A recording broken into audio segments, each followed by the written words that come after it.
Are you becoming a passive executive? Intrinsic motivation has waned.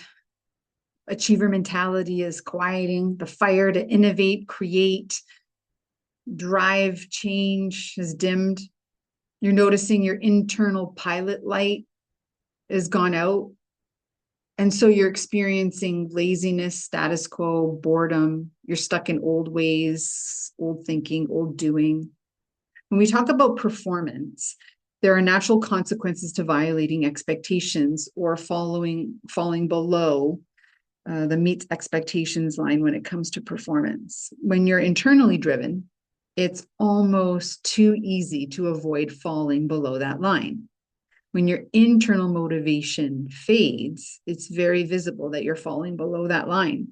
And also, accountability to expectations within an organization is the worst at the executive level. Why does this happen? Because it's a board member, the CEO, the owner that has to hold a peer accountable, or what feels more like a peer accountable instead of a direct report. When an executive is underperforming, another executive is holding them accountable. And in all executive coaching that I do, this is often the hardest skill emotionally to execute on, not technically. I mean, accountability conversations are really quite simple to have.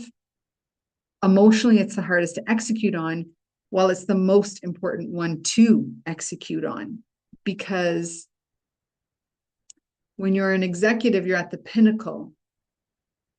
When you're an executive, how you show up is culture shaping. And everyone is watching and learning.